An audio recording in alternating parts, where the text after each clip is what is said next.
Assalamualaikum warahmatullahi wabarakatuh. Sahabat Bahaul Story, bagaimana kabar kalian? Semoga selalu dalam keadaan sehat, dimudahkan segala urusan dan dilancarkan rezekinya. Amin ya robbal alamin. Kisah Abu Nawas diuji oleh jin dan berakhir tertawa ngakak. Dikisahkan, kala itu Abu Nawas sedang mencari kayu di hutan sembari membawa kapak usang untuk mempermudah pekerjaannya. Tapi kejadian tak terduga terjadi. Kapak usang milik Abu Nawas pun terjatuh ke dalam jurang. Abu Nawas pun langsung panik dan bingung karena kapaknya jatuh ke dalam jurang. Melihat Abu Nawas dengan gelagat demikian, tiba-tiba datanglah seorang jin yang berubah menjelma menjadi seorang kakek-kakek.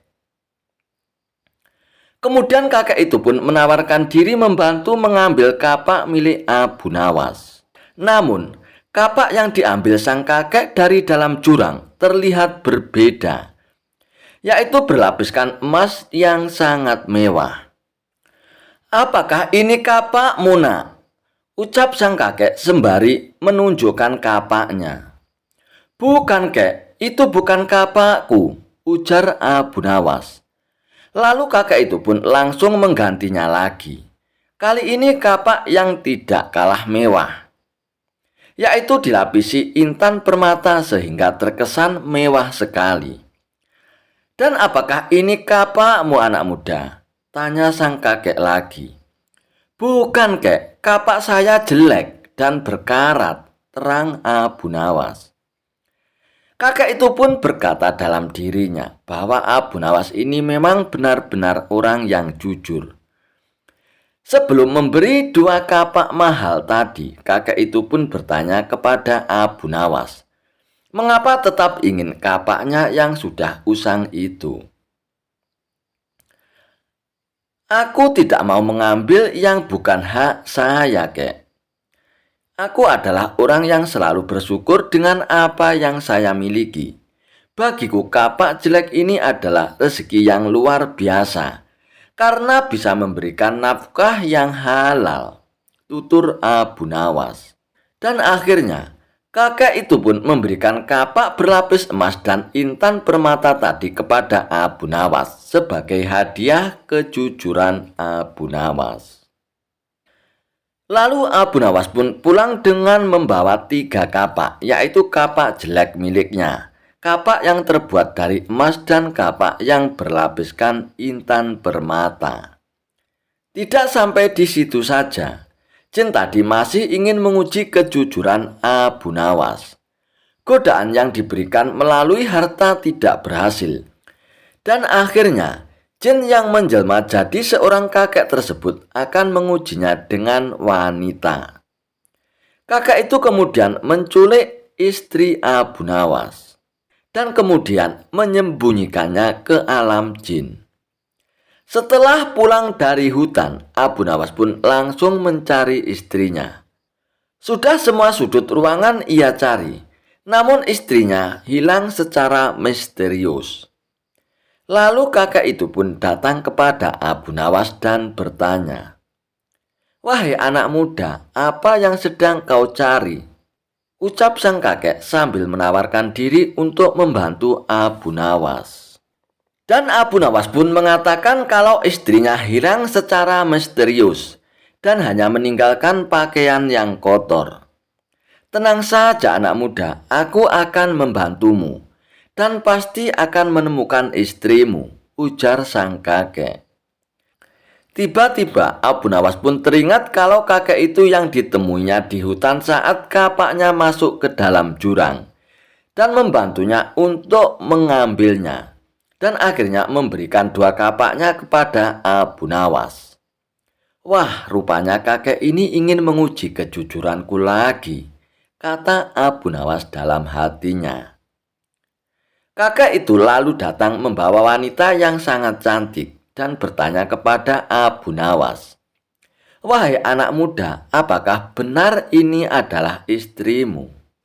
Lalu Abu Nawas pun melihat dari ujung kepala sampai kaki wanita itu. Apakah benar wanita itu adalah istrinya? "Benar, kek, ini istri saya," kata Abu Nawas. "Bukan, ini bukan istrimu anak muda. Kenapa kau tidak jujur? Katanya hidup harus penuh rasa syukur," ucap sang kakek. Lalu Abu Nawas pun menjelaskan, jika ia mengatakan itu bukan istrinya, kejadian yang sama akan seperti kapak kemarin. Kakek itu pastinya akan membawakan satu wanita cantik lagi. "Nanti kau akan memberikan dua wanita cantik lagi itu, kek, kepadaku, seperti kapak kemarin," terang Abu Nawas. Jin yang menyerupai kakek itu pun langsung tertawa terpingkal-pingkal. Ia pun tidak menyangka kalau Abu Nawas bukan hanya jujur, tapi juga cerdas.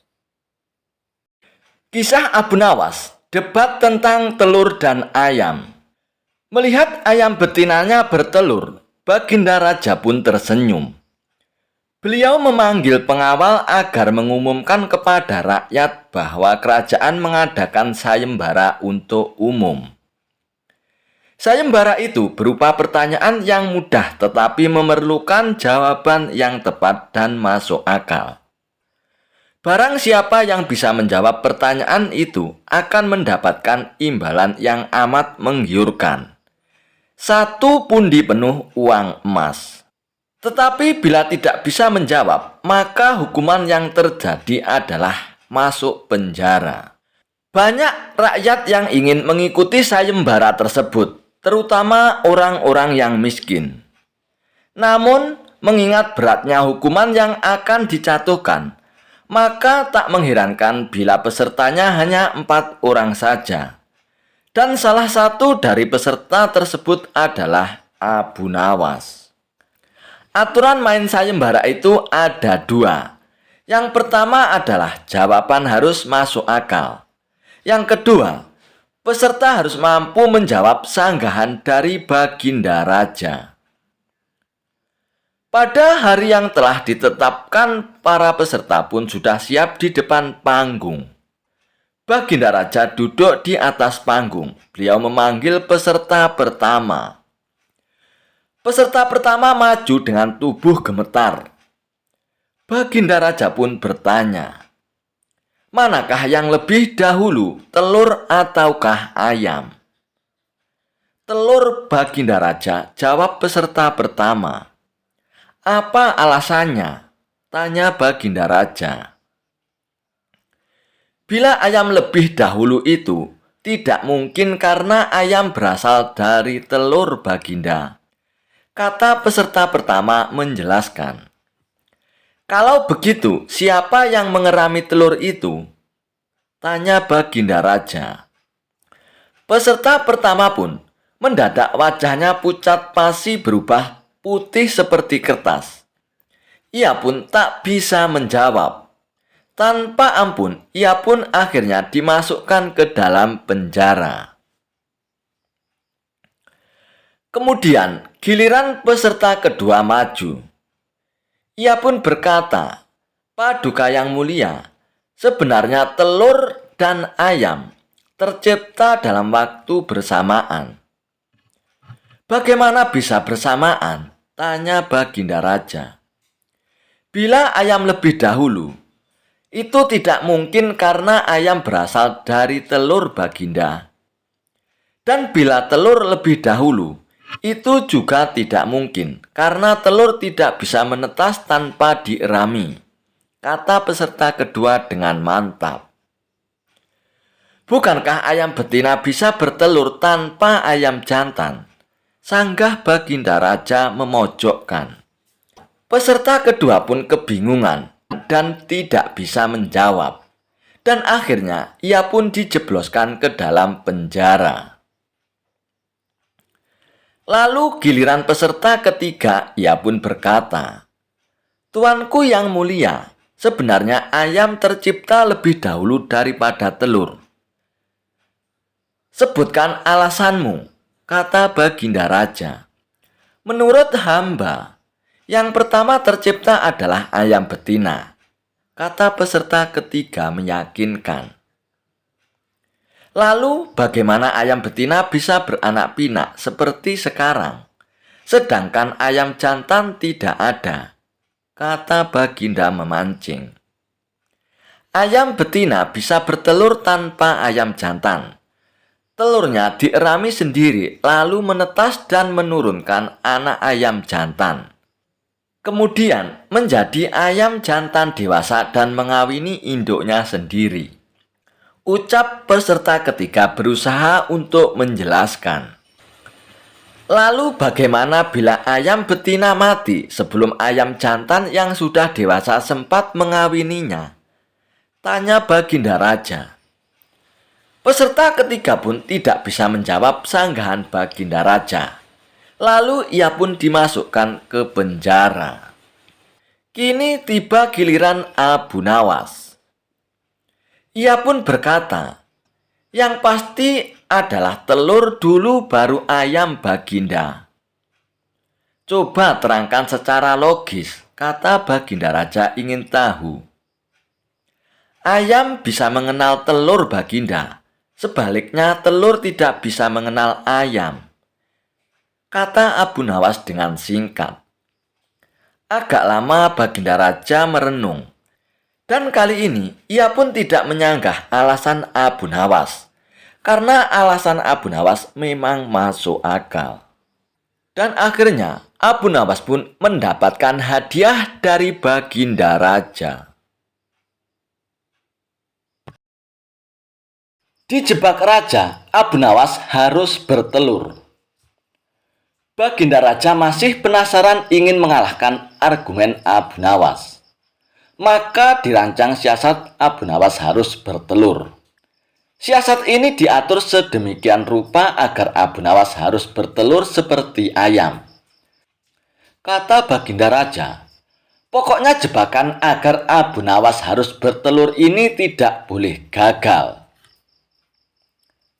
Baginda sudah sangat yakin siasatnya kali ini akan berhasil.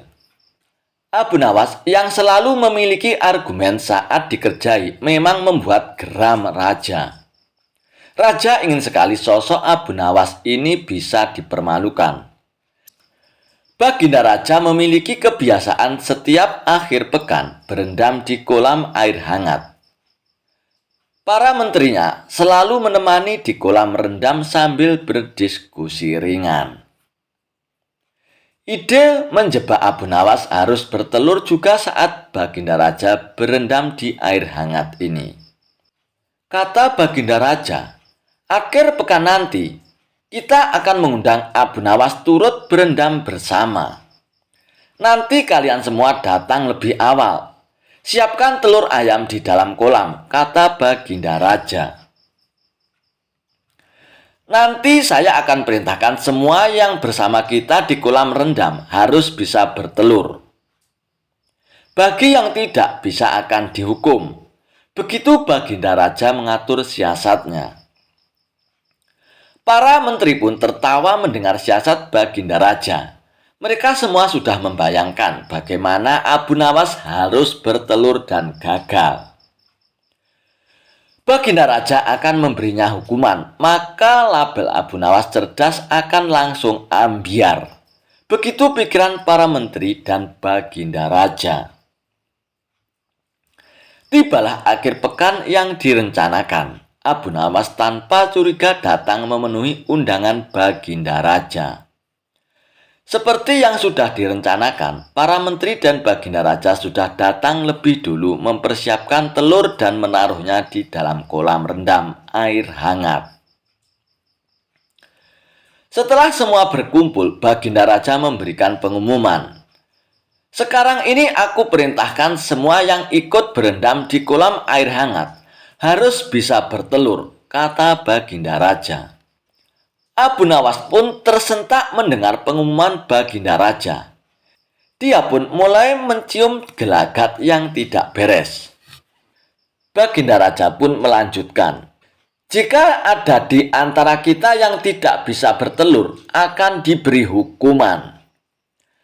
Para menteri yang hadir tidak ada yang membantah. Mereka serempak menjawab, "Baiklah Paduka, kami akan laksanakan."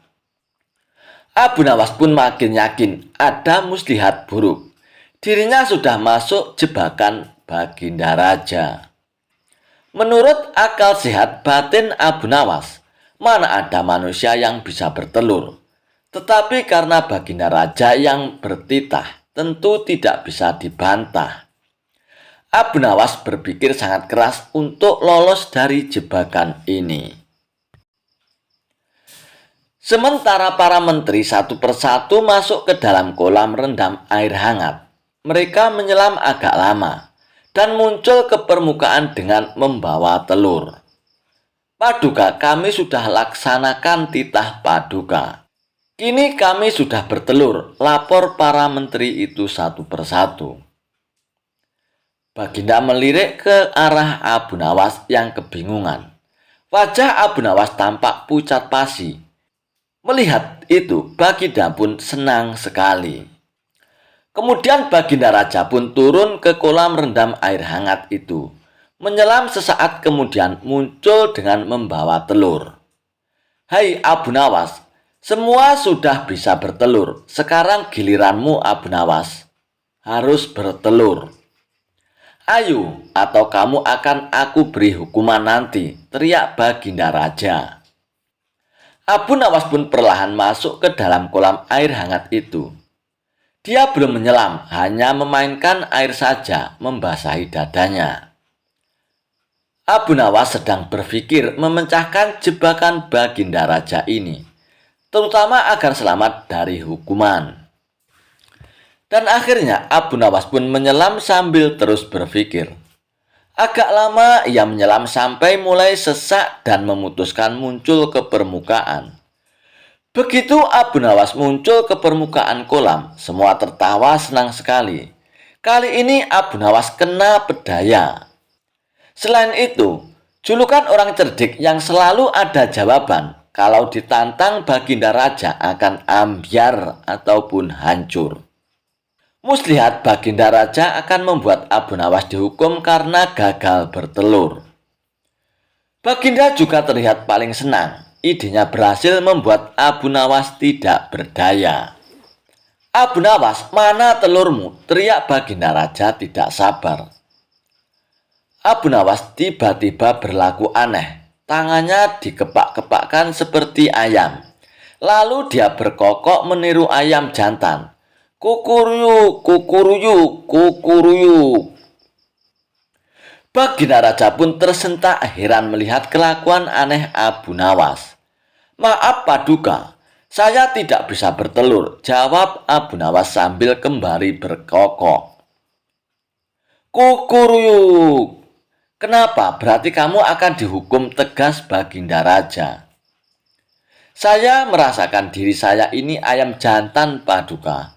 Jadi tidak mungkin bertelur. Hanya ayam betina saja yang bisa bertelur Baginda," ujar Abu Nawas sambil mengepak-ngepakkan kedua tangannya dan berkokok lagi. "Kukuruyuk, kukuruyuk, kukuruyuk." Baginda Raja pun dan para menteri seperti ditampar keras oleh jawaban Abu Nawas. Baginda Raja pun bergegas mengambil pakaian dan beranjak tanpa berkata-kata lagi.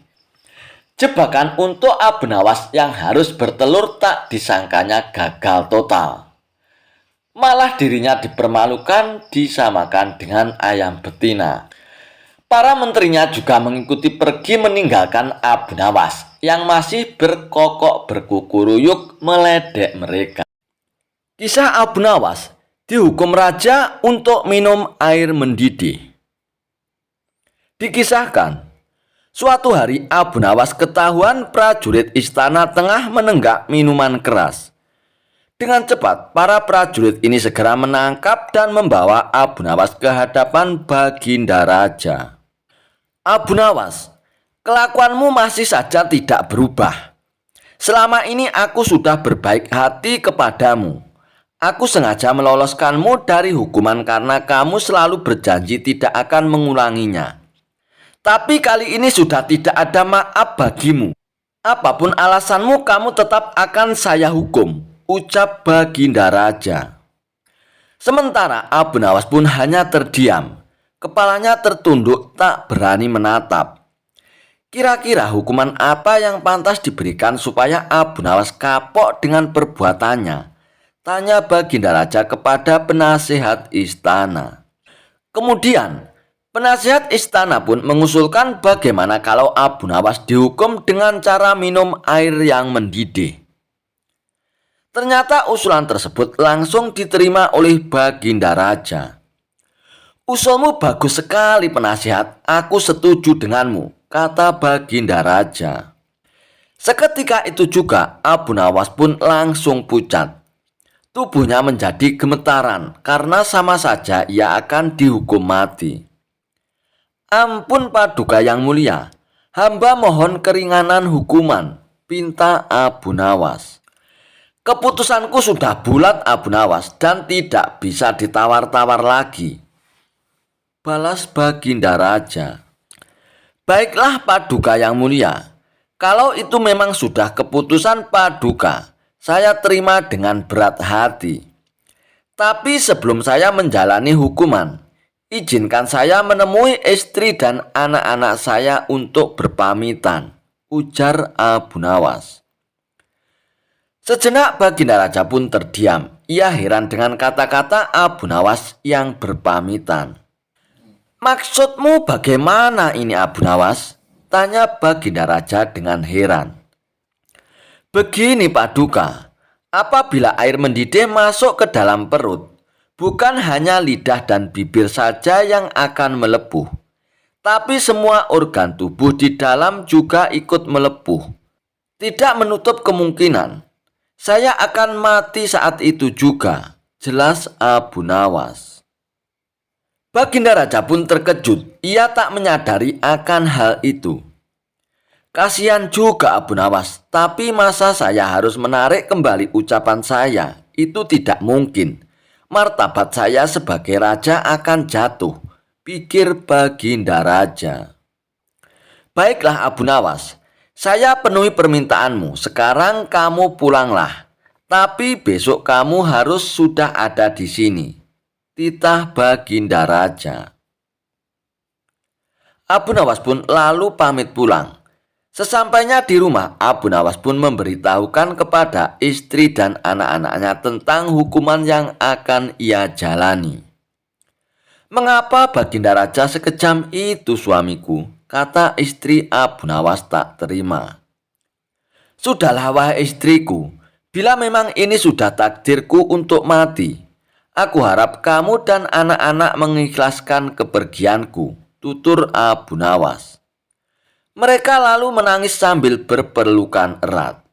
Malam pun semakin larut, Abu Nawas masih belum dapat memejamkan matanya.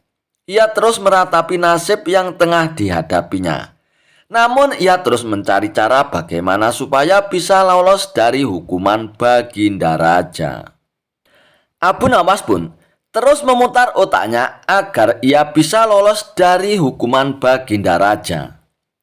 Tiba-tiba rasa lapar mulai menghinggap di perutnya. Wahai istriku, adakah makanan yang tersisa untukku? Tanya Abu Nawas. Saya sudah menyiapkan sop panas di atas meja. Tapi sepertinya sekarang sudah dingin suamiku, jawab istri Abu Nawas. Sudah dingin? Memangnya kapan kamu membuat sopnya istriku? Tanya Abu Nawas. Tadi sewaktu habis sholat isya, ini kan sudah tengah malam, jadi wajar kalau sopnya sudah dingin, kata istri Abu Nawas menjelaskan. Saat itulah terbesit di otak Abu Nawas akan ide yang cemerlang, tapi Abu Nawas sengaja tidak memberitahu kepada istrinya, sebab tidak ingin rencananya menjadi berantakan. Setelah menjelang pagi hari, Abu Nawas pun mengumpulkan para tetangganya, dan ia pun memberitahukan kepada mereka bahwa dirinya akan dihukum mati dan ia minta agar para tetangganya itu ikut bersamanya ke istana. Berita mengejutkan ini tentu saja membuat para tetangganya pun kaget. Ia tak menyangka Baginda Raja bisa sekejam itu kepada Abu Nawas. Abu Nawas, kamu kan dekat dengan Baginda Raja. Kenapa tidak minta ampunan darinya? Tanya mereka. Biarlah nasi sudah menjadi bubur. Baginda Raja juga tidak akan mencabut ucapannya, terang Abu Nawas. Maka berangkatlah Abu Nawas ke istana dan didampingi keluarga dan para tetangganya. Melihat kedatangan Abu Nawas bersama orang banyak, Baginda Raja pun bertanya, "Hei Abu Nawas, kenapa kau bawa orang banyak sekali? Apakah kau hendak melawanku?" Dengan ekspresi wajah sedih, Abu Nawas pun menjawab, "Ampun Paduka yang mulia. Paduka jangan salah paham. Mereka semua adalah tetangga saya, Paduka. Mereka ingin melepas kepergian saya." Baginda Raja pun akhirnya tidak keberatan akan hal itu. "Baiklah Abu Nawas, apakah kau sudah siap menjalani hukuman?" tanya Baginda Raja. "Saya sudah siap Paduka, silakan bawa kemari air mendidihnya," balas Abu Nawas. Lalu beberapa prajurit istana pun membawakan bejana yang berisi air mendidih ke hadapan Abu Nawas.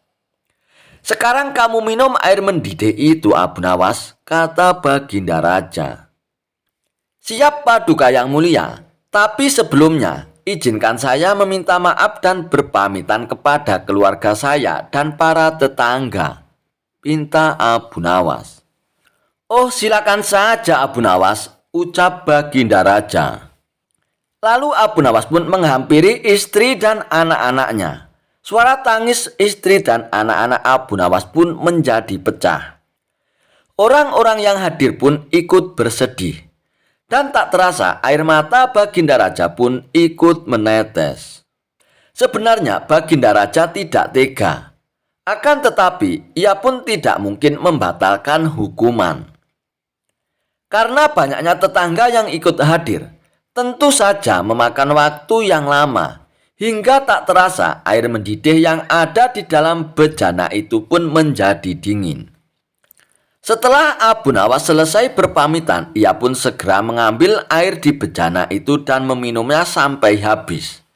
Tentu saja Abu Nawas pun tidak mengalami suatu apapun sebab air yang ada di dalam bejana itu pun sudah menjadi dingin. "Paduka yang mulia, saya sudah menjalani hukuman saya. Sekarang izinkan saya untuk pulang," pinta Abu Nawas. Melihat hal itu, Baginda Raja pun menjadi bengong. "Hei Abu Nawas, bukankah saya menyuruhmu untuk minum air mendidih?" tanya Baginda Raja. "Benar Paduka yang mulia, tapi air di bejana itu kan tadinya mendidih. Jangan salahkan saya kalau air ini menjadi dingin.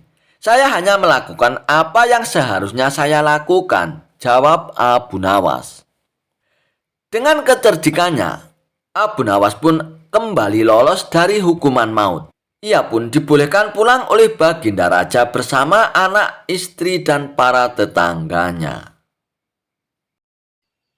Kisah Abu Nawas. Cara agar hutang cepat dibayar. Utang piutang memang hal yang biasa. Namun menjadi tidak biasa kalau ada orang yang susah membayar hutangnya. Apalagi kalau ada teman yang tidak mau bayar utang. Pasti bikin kesal saja. Tapi tenang saja, Abu Nawas punya cara agar utang itu cepat dibayar. Mau tahu caranya? Begini ceritanya. Saat Abu Nawas menagih utang dengan temannya yang tidak mau bayar. Rumah Abu Nawas konon pernah didatangi Abu Jahil yang terkenal pelit. Ia lalu menjelaskan tujuan kedatangannya, ia ingin meminjam uang 100 dinar. Tentu saja Abu Nawas terkejut mendengarnya. "Dari mana saya mendapatkan uang sebanyak itu Abu Jahil?" kata Abu Nawas. "Ayolah Abu Nawas, aku yakin kamu pasti ada. Pinjami aku selama sebulan saja Abu Nawas," pinta Abu Jahil.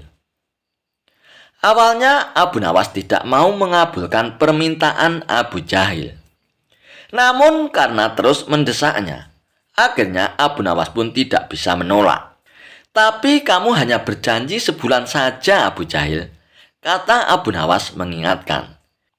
"Ya, saya berjanji, Abu Nawas. Bulan depan kebun saya akan panen. Saya pasti akan mengembalikan uang pinjaman ini kepadamu, Abu Nawas," jawab Abu Jahil. Singkat cerita, setelah 1 bulan, ternyata Abu Jahil tidak pernah mengembalikan uang tersebut. Padahal saat itu kebun Abu Jahil memiliki hasil panen yang melimpah ruah. Payah Abu Jahil ini. Dia tidak menepati janjinya, batin Abu Nawas. Karena membutuhkan uang, Abu Nawas pun terpaksa pergi ke rumah Abu Jahil untuk menagih hutangnya. "Hei Abu Jahil, bagaimana dengan janjimu yang dulu itu? Katanya kamu akan mengembalikan uang itu dalam waktu sebulan," kata Abu Nawas. Abu Jahil pun menjawab bahwa dia tidak bisa membayar hutangnya. Ia beralasan bahwa uang hasil kebunnya digunakan untuk mengobati saudaranya yang sedang sakit. "Jangan khawatir Abu Nawas, saya pasti akan membayar hutangku bulan depan," kata Abu Jahil. Abu Nawas pun sangat kecewa. Akhirnya, dia pun pulang tanpa membawa uang sepeser pun. Beberapa hari kemudian, Abu Nawas mendengar kabar bahwa Abu Jahil sering mengundang teman-temannya ke rumah untuk berpesta. Mendengar hal tersebut, Abu Nawas pun menjadi emosi. "Kurang ajar Abu Jahil.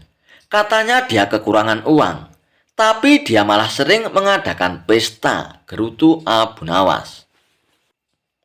Abu Jahil pasti tidak akan membayar hutangnya karena 1000 alasan. Akhirnya Abu Nawas pun mendapat ide untuk mengerjai Abu Jahil. Keesokan harinya, Abu Nawas pun pergi ke desa seberang untuk menemui sahabatnya. Dia mulai menyusun strategi dan meminta bantuan seorang teman. Setelah strateginya matang, Abu Nawas pun segera mendatangi rumah Abu Jahil. "Mengapa kamu di sini, Abu Nawas? Aku sudah bilang kan, jika akan mengembalikan utangku itu bulan depan," kata Abu Jahil. "Jangan salah paham Abu Jahil. Aku di sini bukan untuk menagih hutang. Aku ingin mengajakmu bertemu dengan orang pintar," jawab Abu Nawas. "Ada perlu apa emangnya Abu Nawas?" tanya Abu Jahil dengan penasaran. "Begini Abu Jahil, di desa seberang katanya ada dukun pesugihan yang bisa membuat kita kaya. Aku ingin mencobanya di sana," jawab Abu Nawas. "Benarkah Abu Nawas itu?" "Oke Abu Nawas, aku ikut. Aku juga ingin kaya," kata Abu Jahil girang mendengar adanya tawaran dukun pesugihan itu. Singkat cerita, Abu Nawas dan Abu Jahil tiba di rumah dukun pesugihan tersebut. Setelah memanggil keduanya, dukun itu pun bertanya, "Apa yang kamu lakukan di sini?" Abu Nawas kemudian mengutarakan keinginannya agar ia ingin kaya tanpa bekerja. "Ah, itu mudah saja. Tapi syaratnya ada loh," kata sang dukun. "Apa syaratnya, dukun?" tanya Abu Nawas. "Syaratnya harus ada yang dikorbankan. Tapi jangan khawatir, korbannya tidak harus dari keluarga. Orang lain juga bisa dikorbankan. Tapi orang lain itu adalah orang yang terkait dengan hartamu," jawab sang dukun. "Apa maksudmu? Aku tidak mengerti," tanya Abu Nawas lagi. "Ya, misalnya siapapun yang berutang uang kepadamu, orang itu dapat digunakan sebagai korban, meskipun dia bukan anggota keluargamu," jawab sang dukun. "Bagaimana jika orang itu tidak mau?" tanya Abu Nawas. "Kamu tidak perlu minta izin kepada orang tersebut. Nanti ia akan jadi korban tanpa ia sadari dan tiba-tiba mati dengan mengerikan, kata dukun menjelaskan. Aku mengerti. Oke, aku setuju, jawab Abu Nawas sambil memandang Abu Jahil. Abu Jahil yang merasa dikorbankan langsung gemetar. Dukun itu kemudian mengajari Abu Nawas mantra sebagai ritualnya. Setelah kembali dari rumah dukun tersebut, di tengah jalan Abu Nawas berkata kepada Abu Jahil, "Hei Abu Jahil, kamu tidak perlu mengembalikan hutangmu 100 dinar itu. Saya ikhlas Abu Jahil," ucap Abu Nawas. Mendengar hal itu, Abu Jahil langsung ketakutan. "Jangan Abu Nawas, saya akan mengembalikan uangmu nanti. Tepatnya saat tiba di rumah nanti, aku akan segera kembalikan utangku Abu Nawas," ucap Abu Jahil dengan ketakutan. "Bukankah kamu kemarin mengatakan bahwa kamu kehabisan uang Abu Jahil?" Kuda Abu Nawas. "Saya masih punya uang banyak Abu Nawas. Mungkin aku membohongimu," kata Abu Jahil. Akhirnya Abu Jahil pun segera mengembalikan uang pinjamannya kepada Abu Nawas di hari itu juga, sejumlah 100 dinar. Setelah diselidiki, terungkap bahwa dukun yang didatangi Abu Nawas dan Abu Jahil itu adalah sahabat Abu Nawas. Taktik ini sengaja diatur oleh Abu Nawas dan kawannya, agar Abu Jahil segera melunasi hutang-hutangnya. Dan memang cerdas sekali akal Abu Nawas. Kisah Abu Nawas memeras pemeras. Kisah Abu Nawas kali ini mencoba menyuguhkan tentang cara Abu Nawas untuk memeras seorang pemeras. Alkisah. Pada waktu itu banyak sekali rakyat jelata yang ingin mendapatkan hadiah besar dari Baginda Raja. Karena sudah menjadi aturan kerajaan, bagi siapa saja yang bisa membawakan berita bagus untuk sang raja, maka ia akan mendapatkan hadiah yang sangat besar. Dan tentu saja, haruslah Baginda senang mendengarnya kabar tersebut. Kalau tidak, pancung hukumannya. Oleh karena itu, tidak semua orang berani begitu saja menghadap dan menyampaikan berita hangat kepada Baginda Raja. Ini, si Abu Nawas suka mencari uang untuk dibagikan kepada kaum fakir miskin. Mulai tergerak hatinya karena tetangga sebelah rumahnya banyak yang fakir dan hidup serba kekurangan. Memang, Abu Nawas ini terkenal sebagai manusia dengan segudang ide. Dia bermaksud ke istana untuk menyampaikan sebuah berita yang amat menarik kepada Baginda Raja. Abu Nawas yakin kalau yang akan disampaikannya pasti akan membuat Baginda Raja girang, karena berita ini jarang diketahui orang.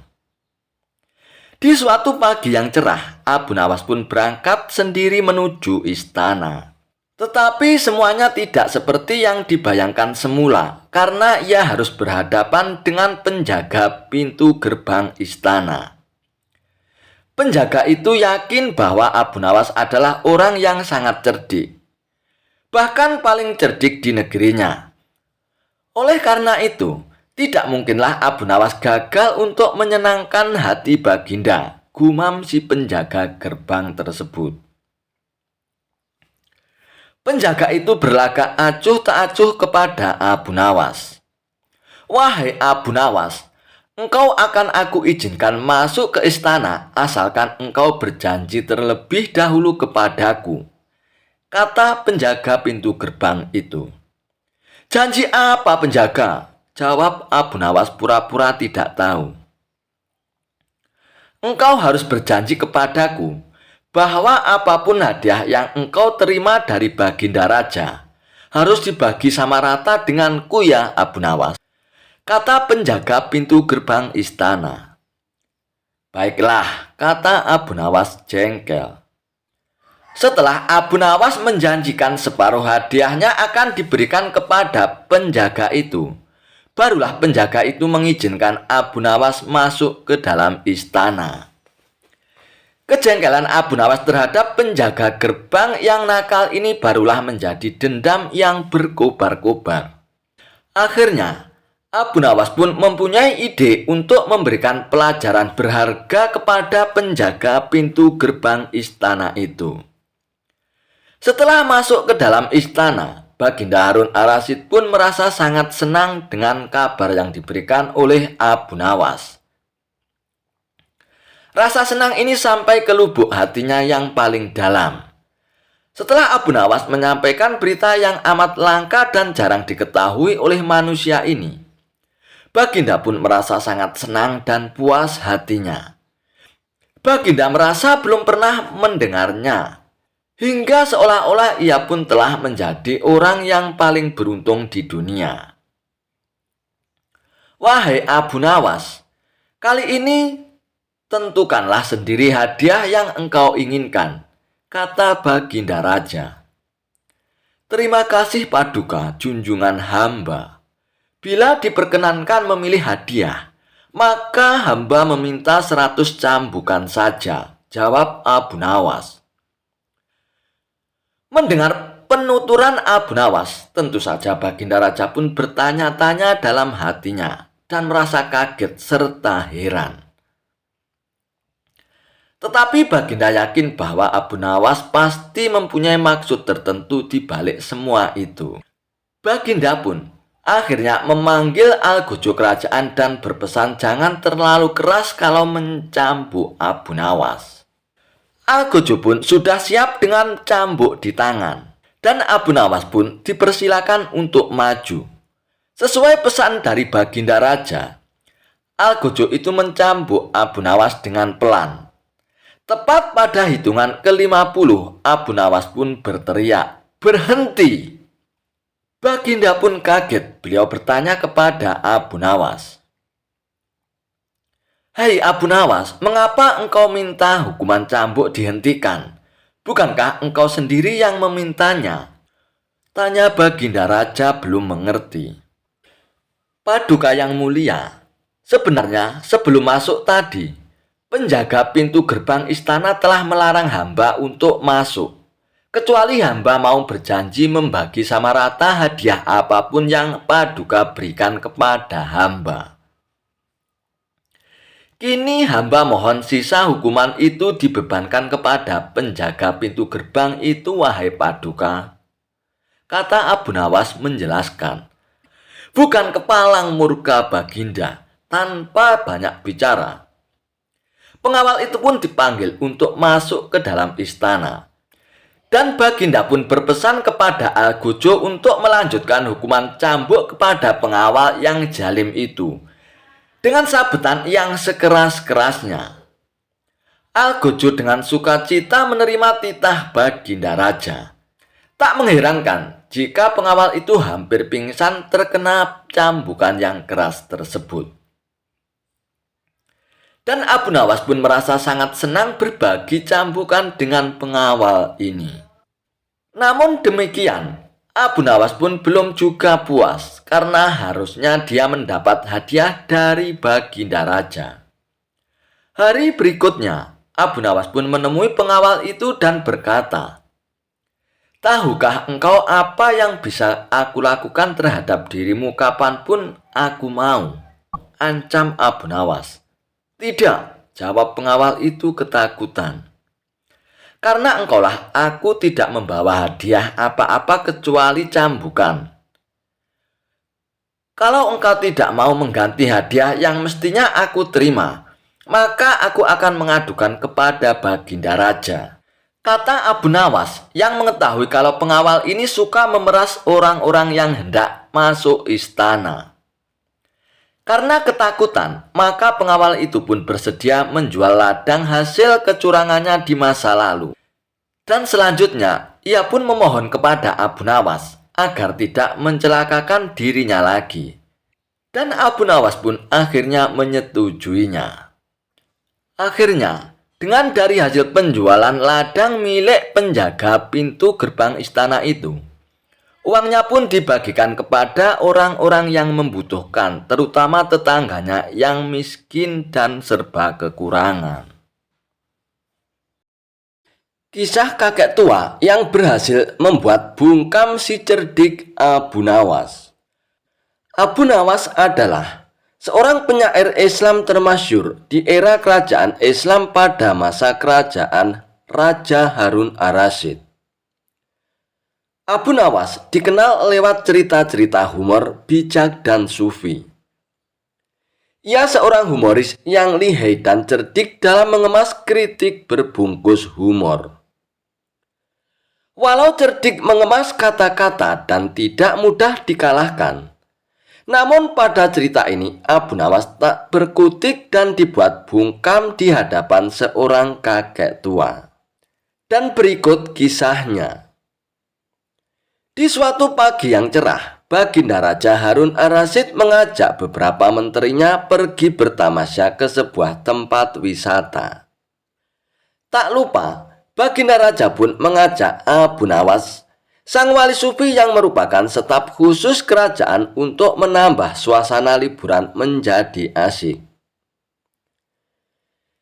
Di tengah perjalanan mereka menuju wisata. Di tengah perjalanan mereka menuju tempat wisata. Dari kejauhan mereka melihat seorang kakek yang sedang menunggangi seekor keledai. Sang raja pun berkata kepada menterinya, "Wahai menteriku, tanyai siapa orang tua itu." Perintah sang raja kepada menterinya yang bernama Ja'far. Kemudian Ja'far mendekati kakek tua tersebut dan mulai bertanya, "Mohon maaf, Kek, kalau boleh tahu, kakek dari mana?" tanya Ja'far. "Aku dari Basroh, anak muda," jawab si kakek.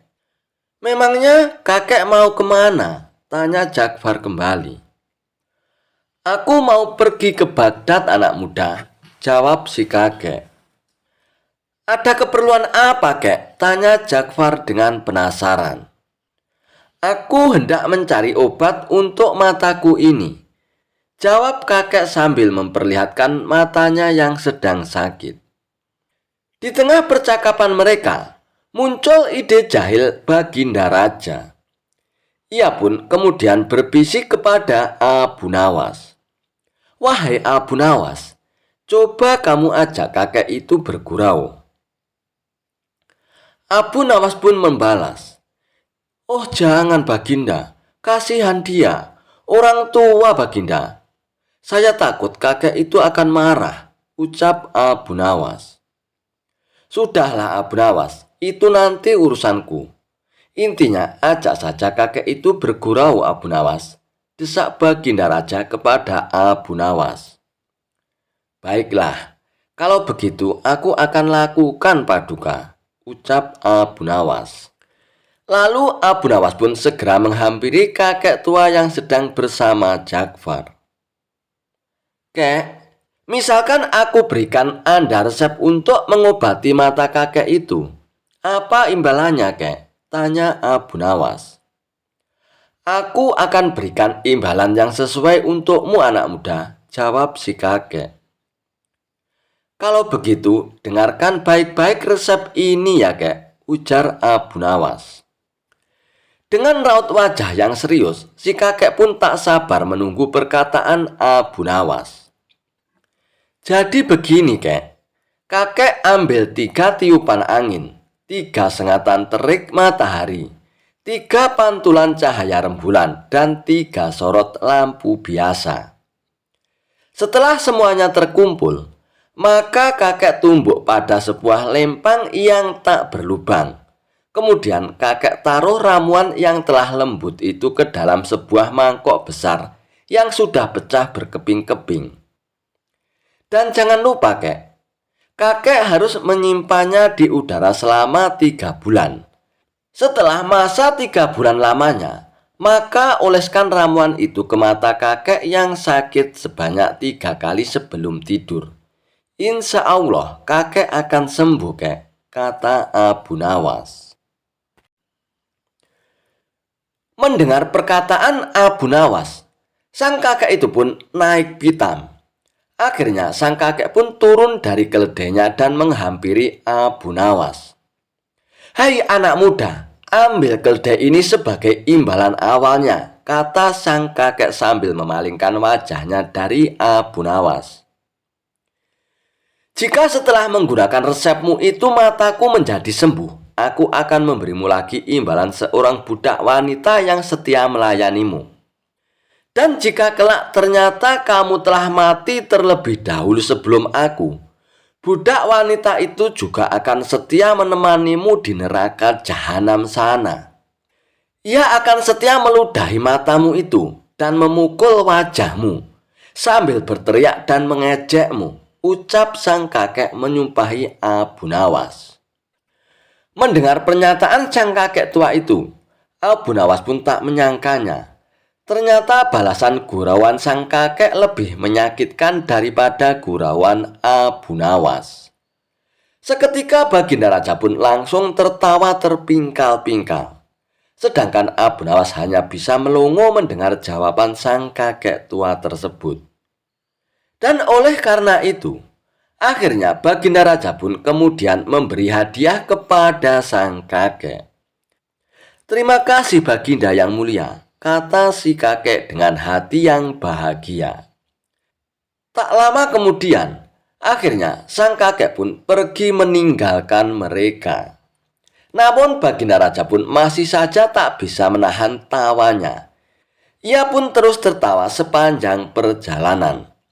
Sementara Abu Nawas terus menggerutu mengingat kejadian barusan. Niatnya mau mengerjain si kakek, malah aku yang kena sesal, ucap Abu Nawas. Mendengar Abu Nawas berkata demikian, bukannya kasihan, tawa Baginda Raja malah semakin menjadi-jadi. "Abu Nawas, baru kali ini aku melihatmu tak bisa berkutik di depan seorang kakek tua," ujar Baginda Raja sambil terus tertawa.